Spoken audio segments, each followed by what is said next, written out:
ఏం జరుగుతుంది మీకు? ఏం జరుగుతుంది? ఏం పనిష్మెంట్?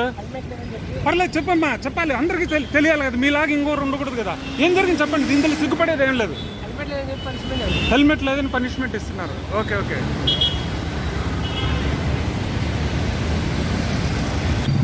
ఏంటయ్యా ఏం జరిగింది మీకు? ఏం జరిగింది? హెల్మెట్ లేకుండా ఎందుకు వచ్చారు మీరు?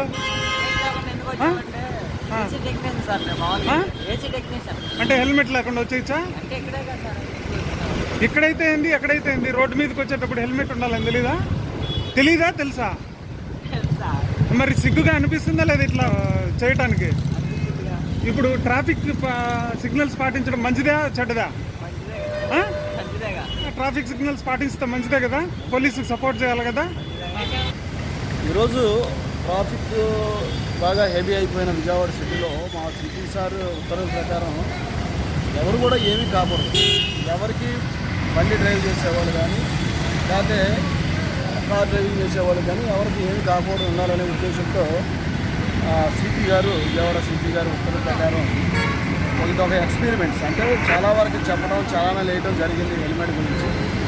ఇందులో భాగంగా ఇప్పుడు ఇట్లా ఒక 1 అవర్ వాళ్ళకి ట్రాఫిక్ గురించి తెలిసింది, ట్రాఫిక్లో పడే ఇబ్బందులు తెలుస్తూ ఉంటే, అట్లాగే ఎవరెవరు ఎంత ర్యాష్గా వెళ్తూ ఉంటే ఏ విధంగా హెల్మెట్ లేకపోతే ఏ విధంగా మనం ఫేస్ చేస్తామనే ఉద్దేశంతో సార్ ఇవన్నీ గ్రహించి సిపి గారు ఒక చిన్న ఎక్స్పెరిమెంట్స్ అందరికీ ఈ మెసేజ్ అందరికి వెళ్ళటం వల్ల అందరూ కూడా చైతన్యం వచ్చి హెల్మెట్ ధరించి వాళ్ళ ప్రాణాలను రక్షించుకోవడానికి మేము ఒక స్వయం కృషి.